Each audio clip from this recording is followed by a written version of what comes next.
¿Qué tal? Gracias por estar en sintonía de 100% Noticias. Soy Lucía Pineda Ubago. Estamos en 100% Entrevistas, siempre recopilando testimonios de los excarcelados políticos del grupo de los 135 desterrados en Guatemala. Tengo al profesor Freddy Quesada. Bienvenido, profesor Freddy Quesada. Bienvenido a la libertad. Siempre le digo a todos esto. Pues ilegal e injustamente pues detenido el profesor, y qué bueno pues verlo acá y con todas las letras, porque sí, ha sido profesor de varias generaciones de periodistas cuando estaba impartiendo clases en la UCA de filosofía. Bienvenido, profe, ¿cómo se encuentra? Muchas gracias, Lucía. Antes que nada, agradecerte, ¿verdad? Y decirte que estoy en proceso de adaptación, pues, a ver cómo termina esto, porque aún estamos bajo una cortina de incertidumbre, mucho, pues, no sabemos hacia dónde vamos a marchar, pero agradeciendo también la solidaridad de Estados Unidos, de Guatemala, de las instituciones internacionales como ACNUR, que se han portado muy bien. Profesor, usted pues detenido en ese contexto también del triunfo de Cheney Palacio. Cuéntanos un poco cómo se da su detención, cómo es que lo llegan a detener.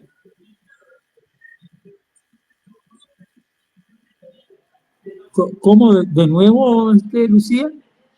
¿Cómo es que lo llega a detener la policía, usted, profesor?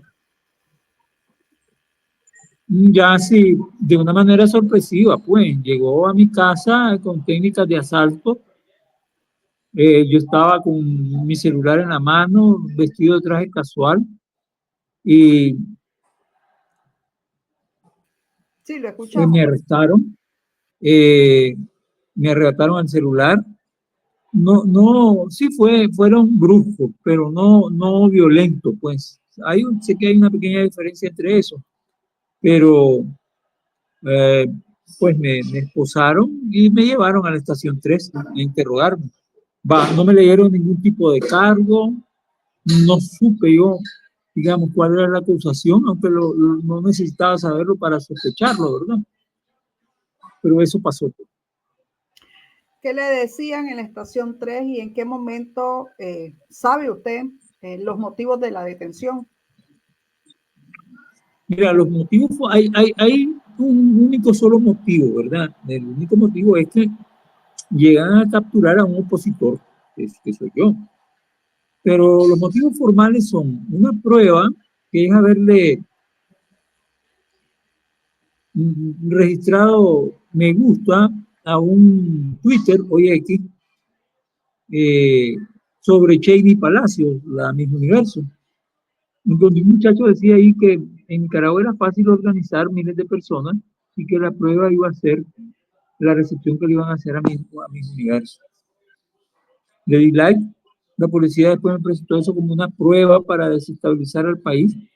Y luego cuando ya pasé ante los tribunales, a través de una teleaudiencia, también violatoria del debido proceso, me formularon los cargos oficiales, que era alterar el orden público e instigar al odio y a la violencia. Cargos que le decía yo a la jueza, que son cargos que les atribuyen a los borrachos y a las prostitutas. Y que de alguna manera, pues, que eso eran cargos, digamos, no podían ir más allá de 3, 4 días, pues. Y obviamente que me llevé 10 meses continuos, pues, sin ver y sin ningún tipo de derecho, sin ver a mi familia ni nada.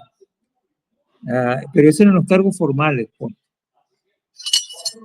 No me dieron sentencia en el juicio, solo hubo un juicio de audiencia, suspendieron la sentencia porque se enfrascaron más en los pastores que habían llegado y ocasionado el escándalo mundial por su arresto. Y luego nos dimos cuenta que nosotros éramos parte de un paquete de negociación colectiva junto con ellos, pues. ¿Cómo se da de alguna manera, pues usted estuvo en la estación 3, ¿En qué momento lo pasan ya al sistema penitenciario y en qué condiciones estuvo? Mira, yo duré un día en Estación 3. Me interrogaron en la madrugada. Ya al día siguiente me llevaron a la Modelo, en Tipitapa. Y el interrogatorio fue un interrogatorio intimidante y totalmente fuera también de las técnicas regulares de interrogatorio, ¿verdad? Me pusieron al policía malo primero, después al policía bueno, de tal manera que eso, desde ahí empezó a ser una farsa, ¿verdad? Y una significación policial, jurídica, eh, después en la que realmente yo, desde que caí preso, yo no tomé en serio todo ese, todas esas estrategias y ese desplazamiento, ¿verdad? Que llevó 10 meses. ¿Cuáles eran las condiciones carcelarias cuando lo trasladan a la Modelo de Tipitapa? ¿Estuvo solo, acompañado, aislado? ¿Cuál era su condición? Mira, yo sufrí 3 etapas en la Modelo. Primero, muchas gracias, una, una de total aislamiento. En una celda que, digamos, para el medio, pues ya contaba contaba pues es que no quiero decir con las comodidades, ¿verdad? Porque es como hablar mucho en favor de ellos, pero que contaba con lo básico, pues, ¿verdad? Tu servicio higiénico, tu baño, tu camarote, tus sábanas limpias, pero aislado. No podía hablar con absolutamente nadie, ni siquiera con el que me llegaba a dejar la comida. Ahí pasé como un mes, una cosa así. Si podía, y si pasaba alguien enfrente de mi celda, bajaban de inmediato una cortina que me capaz de volver loco porque solo a través de las rejas es que yo tenía visión al exterior. Bajar esa cortina era como cubrir una jaula, me explico, donde el pajarito no ve nada, está oscuro. Y la retiraban o la suspendían cuando terminaba de pasar la persona, usualmente un reo. Ese fue el primer momento. El segundo, me trasladaron a una prisión, a una galería, que era el número 2, con condiciones terribles de higiene.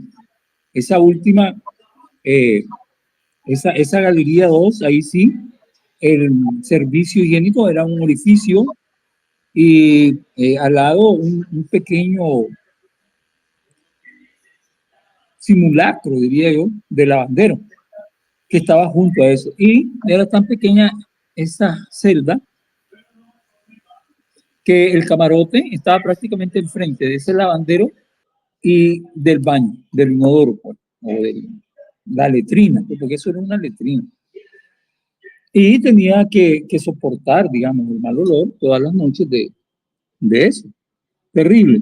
Y por último, me pasaron a la Galería 11, a una celda mucho más cómoda, pues, ¿verdad? Incluso me proporcionaron algunos privilegios que nunca supe cómo llegaron. Era el único reo en toda esa galería que contaba con un abanico y con una silla y un escritorio, que es el que me servía para comer. Mientras el resto de los prisioneros no tenían ni abanico y comían prácticamente en un camarote. Y ahí en este último lugar, pues es donde ya acepté mi suerte, ya empecé a hacer amistades y es ahí donde me sorprendió ya la libertad.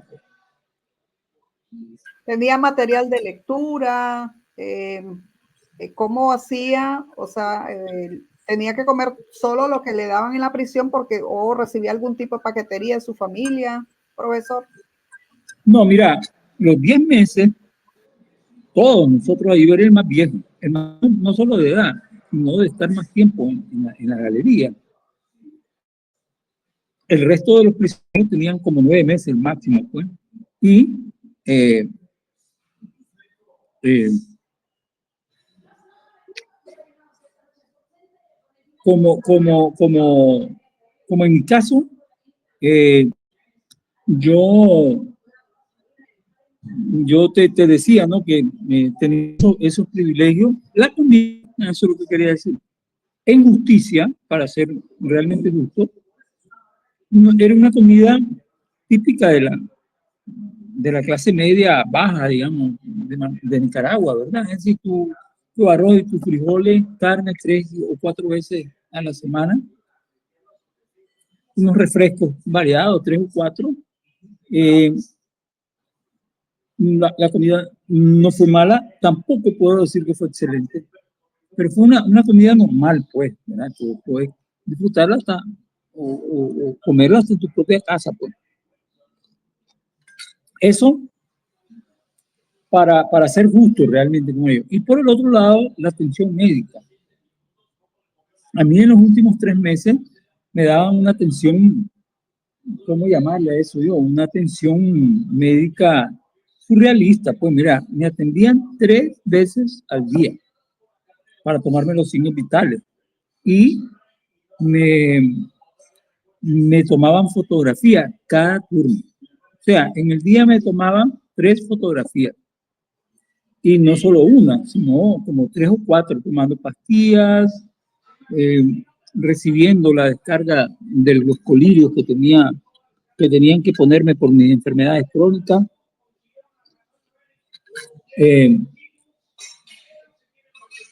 No puedo quejarme de la atención médica. Y por supuesto, mi dotación de médico de medicina crónica. Esa era tu finalidad, pues, ¿verdad? El resto ahí no te permitían tener ni paquetería, ni recibir paquetería, ni recibir visitas familiares, ni un lapicero, ni papel, nada. Era un régimen severo, estricto, de no recibir absolutamente nada.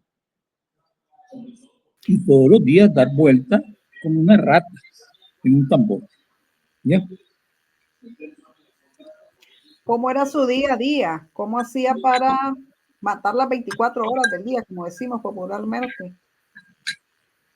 Y ahí, si les contaba a esas 3 visitas que recibía a diario, en la mañana, en la tarde y en la noche, yo lo que hacía después era ejercicio en la mañana, ejercicio en la tarde, y en la tarde, antes del devocional, que rezaban unos pastores, que oraban, perdón, unos pastores, yo lo que hacía es que contaba películas a todos los miembros de la galería en voz alta, o les hacía exposiciones académicas, pues.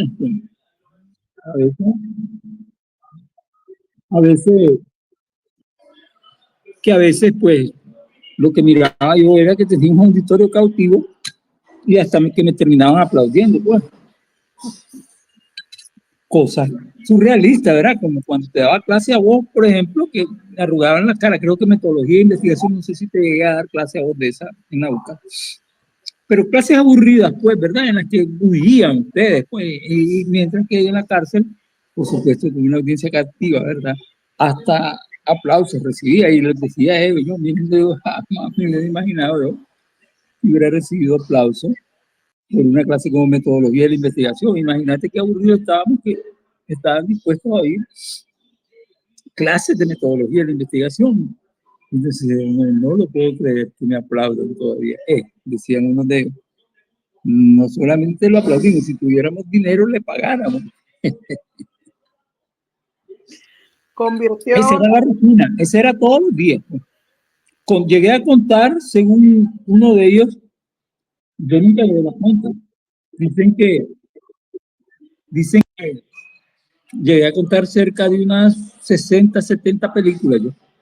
Porque esa era la otra distracción, ¿verdad? Les gustaba a ellos oírme contar películas. ¿Qué película les contaba, profesor? ¿Cómo? ¿Qué película les contaba? ¿Qué película? Pues mira, películas de todo tipo, por géneros te las podría dividir yo, pero por el número de ellas no recuerdo, pues de vaqueros, de acción. Llegué a contarles hasta las películas de Van Damme y algunas películas más serias, pues, y más profundas, porque como yo en la UCA daba, perdón, en la UNAM daba ética para comunicadores, yo creo que a ustedes les di también en la UCA esa asignatura, no me acuerdo. Entonces, la técnica que yo empleaba allá en UNAM era presentarles películas a los muchachos y sobre las películas discutir, pues, películas con contenido ético, ¿verdad? Y después discutir con ellos algunos de los principales momentos de las películas. Entonces, como esas cosas las tenía que hacer y repetir por semestre, casi me las sabía de memoria. Yo, no, esas fueron las primeras que yo conté, pues. Y ellos creían que era mi buena memoria. Yo les decía, no, yo no tengo buena memoria. Lo que yo tengo es que esto fue el fruto de repeticiones en la universidad. Y yo contaba películas, sí, yo, como el dilema de Sofía, películas de ese tipo de corte étnico, de corte ético, ¿verdad? El show de Truman, Mentiroso, Mentiroso, y otras, pues, que me voy a abstener de decirlas, pues, pero ese era parte de la cotidianidad.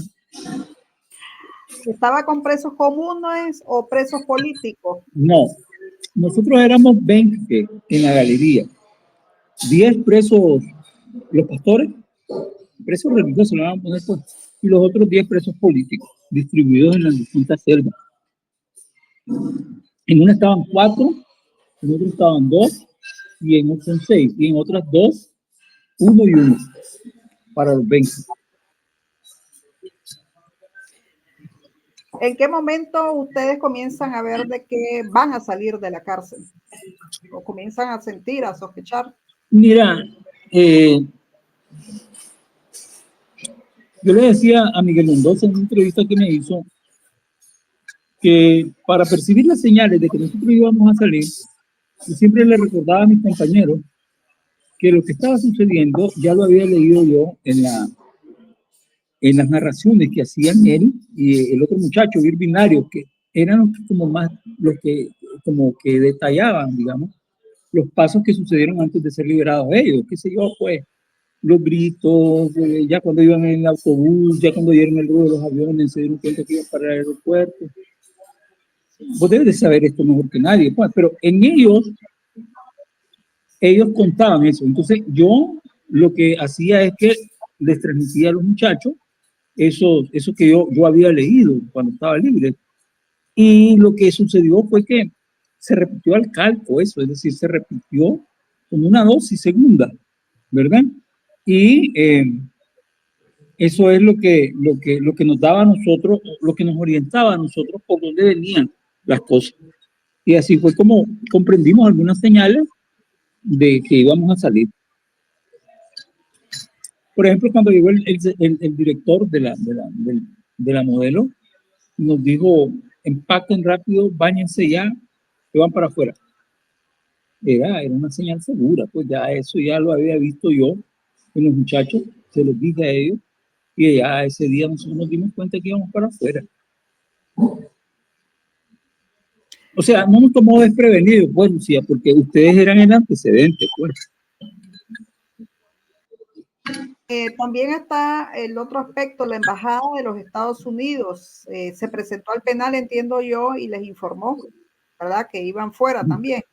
Que había Sí, acuerdo. sí, un funcionario de la embajada subió al bus que todavía estaba dentro del penal y nos informó, pues ya, que había sido leyó él más bien, un acuerdo con el gobierno, la liberación nuestra, el destino, que era Guatemala, y nada más, pues básicamente eso. No Bueno, dio más detalles. Sí. Bueno, ahí en Guatemala, ¿qué les han explicado? ¿Va a optar usted quedarse en Guatemala o ver? No, mira, en Guatemala es como una especie de tránsito, ¿verdad? O de trampolín, yo no sé cómo puede llamarse. Pero es como una estación intermedia. El que se quiera quedar en Guatemala, se queda, ¿verdad? Porque generosamente ellos ofrecen asilo también. Pero van a haber varios países que van a ofrecer también ofertas. Estados Unidos, creo que los demás países como España, no sé qué países más. Pero eso es un proceso que lleva calma, pues. Y todavía no entramos a una segunda fase donde ellos hacen rondas de entrevistas para ya estar firmes las personas hacia dónde vamos a marchar. Entonces, en esa estoy yo, pues, ¿verdad? Es decir, ¿para dónde voy? ¿Qué es lo que voy a decidir? Y están muchos también, como yo aquí, pues. ¿Usted que va a optar por Estados Unidos o quedarse en Guatemala? No, por Estados Unidos. En Estados Unidos tengo familia, yo, ¿verdad? Y entonces voy a ver si Estados Unidos acepta mi ingreso ahí, pues. ¿Les han hablado de que sus familias también pueden reasentarse con ustedes, la reunificación familiar? Sí, pero no en detalle. Ya, y no sabemos qué requisitos debemos reunir para presentarlo, pues. Todavía no hemos entrado a eso. Probablemente a mediados de esta semana entremos a eso ya. Bueno, en Nicaragua ya usted estaba prácticamente, lo habían despedido de la UNAM, ¿verdad, profesor? Las condiciones en que se encontraba en Nicaragua, ¿cuáles eran? O sea, estaba como opositor, encerrado en su casa, o sea, sin mayor actividad. Mira, sí, pues me despidieron, pero también me permitieron, para beneficio de ellos, ¿verdad? Justificar, digamos, el despido por medio de una especie como de jubilación, pues, ¿verdad? O pensión, donde yo me retiraba y iba a tener que empezar a gestionar mi jubilación, que fue con la que me quedé al final, pero recortada. Me desconocieron varios derechos, pues, pero me fui de esa manera que podía hacerlo. Y ya como jubilado yo empecé a ser más activo en las redes, pues no a ser más activo en las redes, a ser más crítico contra el gobierno desde las redes. Ya, y ahí fui creando, digamos, como una especie de identidad, ¿verdad? Para criticar siempre al gobierno. Ahora trataba de hacerlo de la manera más académica que se pudiera, pues tal vez con alguna dosis excesiva quizá de humor, pero eso no me salvó, pues. Yo creí que de alguna manera también por eso podía protegerme, pues, la formalidad de la crítica que hacía, tal vez un humor que le rebajaba la gravedad y que podía de alguna manera dispensarse para un jubilado que hacía las cosas casi jugando. Pero me equivoqué de cabo a rabo, obviamente, pues, no. Me llegaron a capturar y arrastrar sin piedad y pagué el precio de mi equivocación. ¿Qué le parece que haya caído preso por un like prácticamente, profesor? O sea, usted ya había estado preso, a ver, en la dictadura somocista, Sí, los 80 y ahora en esta así es. época de Sí, entrega, ¿verdad? Como sí, dictador. sí. Ya, o sea, ¿cómo puede comparar esta detención con las otras detenciones que había sufrido durante su vida? Sí. Mira, Lucía, cuando vamos a comparar una cosa con otra, en este caso dictaduras, pues, y sobre todo decirnos un discurso distinto, vos tenés que hacerlo de manera parcial, ¿verdad? Es decir, no se puede hacer una comparación total. Por ejemplo, yo le decía a los pastores que eran muy jóvenes y no conocieron la dictadura somocista, yo les decía, miren, aquí esta dictadura puede ser todo lo cruel con nosotros quisiera, es decir, nos prohíbe la visita de los familiares, nos prohíbe la paquetería. En Somoza, en la época de Somoza, eso no lo hacían, los familiares llegaban a visitar a los reos políticos y les llevaban paquetería. Pero Somoza era mucho más cruel en muchos aspectos que la dictadura de Ortega, porque Somoza nos mataba en la calle. Es decir, no había ahí ningún tipo de figuras, digamos, jurídicas, de respeto, de detenerte en la calle, de arrestarte por sospechoso y después pasarte a recorrer todo el debido proceso. Eso nunca lo hacían. Si te miraban con el pelo largo a vos y joven, te disparaban y hasta después hacían las averiguaciones. Y para Somoza, un hombre, un muchacho, pues un joven peludo, digamos, solo podía hacer una de dos cosas. O era un marihuanero o era un sandinista. ambos enemigos de Somoza, y por esa razón les disparaban.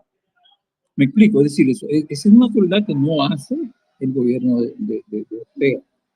Sus crueldades son otras. Ahora, ¿se pueden comparar esas crueldades? Pues, para el que las sufre, obviamente que unas les van a parecer mucho más intensas que otras. Pero en esas comparaciones, uno puede comparar lo que nosotros sufrimos por la dictadura, con la dictadura de Ortega Murillo, con un dictador que te disparaba por la espalda, pues, ni siquiera te detenía, sino que te miraba cara de sospechoso y te mataba. Y después te iba a arrojar el cadáver a la Costa del Plomo o a la Costa del Lago, donde tus familiares andaban reconociendo entre la montaña de cadáveres si estaban los familiares de ellos ahí. Me explico, Lucía, o sea, comparemos algunas áreas, pues, pero otras hay que precisar esas comparaciones. Ahora, de que ambas son crueles y violatorias del derecho, obviamente, pues, en eso coincide. Y en la década de los 80, ¿cómo fue esas detenciones? Mira, me vas a dar la oportunidad de decir una cosa que la he hecho pocas veces yo. Y no sé incluso si al llegar a decirla ahora puedo herir la sensibilidad de alguien. Ojalá que no, pues, porque lo que quiero yo es decir la verdad, ¿verdad? Es decir, una verdad que no ocasiona ni polémica y una verdad que no, una verdad que no, digamos que no sea objeto también de polémica, pues. Yo diría que si se cree, pues, ¿no? Cada quien tiene su derecho de creer las cosas. En los 80, a mí me movilizaron en el servicio militar de reserva. Era un servicio del ejército en esa época que contemplaba la integración de personas ya fuera de la edad del servicio militar patriótico activo, ¿verdad? Y entonces nosotros nos llevaron en unas misiones en la parte norte del país. Dentro de esas misiones, uno tenía que hacer especie como de círculos de estudio, le llamaban ellos, de los editoriales de Barricada. ¿Ya? Recuerdo que una vez en uno de esos editoriales de Barricada había un elogio de Contadora, como que empezaba a formarse en esa época, o Contadora, ¿verdad? Y creo que estaba compuesta por México, Venezuela, creo que Costa Rica o Colombia. Panamá era la otra. Entonces estaba Omar Torrijos, estaba Carlos Andrés Pérez, en México no recuerdo quién estaba. La cosa es que yo critiqué ese editorial. Al criticar ese editorial, pasé de hecho a criticar a la Dirección Nacional del Frente, que era la que estaba administrando el país en esa época. Y entonces me llegaron a traer agentes del Servicio de Inteligencia del Ejército. Seguramente las mismas personas con las que hacía los círculos de estudio le dijeron a los agentes de inteligencia del ejército que se habían expresado críticas o censura o qué sé yo. Pues me arrestaron, me dijeron de que estaba poniendo en peligro la estabilidad del gobierno con esas críticas que yo no podía criticar, no podía censurar. Y me llevaron a la región Quinta, al campamento militar en Chontales. En el campamento militar de Chontales me desarmaron y me dijeron que iba a hablar con el coronel, el jefe creo que era coronel Irving, no me acuerdo. No recuerdo el grado, pues, es que él era el jefe del campamento. Y me llevan frente a él, me hace sentar Irving Dávila, y me reconoce, pues, porque yo fui, no amigo, sino como rival político de Irving Dávila en los 70, pues, él por parte de la GPP y yo por parte de la tendencia proletaria. Me reconoció y me dijo de que era un incorregible, que nunca me iba a componer, ¿verdad? Vos chinos, como siempre, armando el alboroto, ¿cómo es posible que te pongas a criticar? Me dijo él, ¿verdad? En un círculo de estudio al gobierno, pues si estamos casi en una guerra, me decía. Entonces yo le dije a Irving que yo lo que estaba haciendo era cumplir con mi deber, pues si mi deber me decía que había ahí algo criticable, lo hacía. Entonces me dice, ves, no te compones. Y lo que hizo él, mira, vamos a hacer lo siguiente, chino, me dice, porque solo chino me decían ahí, pues. ellos, toda la gente allá en la década de los 70. Entonces me dice, vamos a hacer lo siguiente, te voy a desarmar y te voy a dejar andar por la libre en todo el campamento, pero no vas a salir de aquí. Y si vas a salir, me tenés que venir a pedir permiso a mí. Vamos a esperar que regrese el convoy donde vos, que te llevó a vos a tu misión. Te voy a mandar en ese convoy desarmado y que te vayan a aventar a cualquier calle de Managua. Allá verás vos cómo vas a llegar a tu casa. Yo miré favorable el acuerdo, pues, ¿verdad? Era una prisión, pero casi metafísica esa, pues, poética, digamos. Y me volé tal vez como un mes dando vueltas ahí también, pues, como así en la celda, como una rata, pues, alrededor del campamento. No podía salir. Llegó el convoy, me fui, en efecto, desarmado, y esa es mi experiencia que yo tuve. Sí, eso no fue más duro ni más severo porque a ojos de esos militares yo me merecía una buena carceleada y no lo fue más dura por Irving Dávila. Bueno, ahora, ¿cuáles son las consideraciones de haberte dicho eso? Que no sé si son consideraciones, es una especie como de, no, de ironía de la historia, ¿no? Vos sabés que la hija de él estuvo también presa aquí, pues, la Tamara. Y yo no dejaba de recordar, yo esa ironía, ¿verdad? Este, esa es la historia, pues, de mi cautiverio en los 80, pues. Tal vez la más suave y la más dura esta última, pues, ¿verdad? 10 meses, ya me agarró viejo, ya no era el mismo y pues en esa estamos, pues. Bueno, profesor, vamos a estar pendientes de los próximos días, de lo que les depara todo el grupo de los 135 Sí, y ver en qué momento es que se da esa ya distribución y decisiones, ¿verdad? Que vaya a tomar cada uno de dónde se va a presentar, ¿ya? Y de sí. hacer su vida. Bueno. Ya solo para finalizar, ¿cómo ve la dictadura a estas alturas? ¿Cómo, Estos, cómo, cómo? ¿Cómo valora o qué apreciación tiene de la dictadura con estos ciclos que encarcela un grupo, después los libera, agarra otro grupo y después los libera? Y bueno, ya van como 4 aviones que han salido, dos con Sí, sacerdotes y dos sí, con presos políticos, pues que en este caso, con ustedes, el año pasado los 222 y ahora el grupo de los 135. sí. Tal vez se pone en cámara porque veo solo el techo. Mira, mira, Lucía, yo no sé hasta dónde va a llegar ese juego. A alguien le decía ahora temprano, mire, este es un juego el que hay ahí. Yo no sé si llamarle un juego político eso o una viveza de ratón.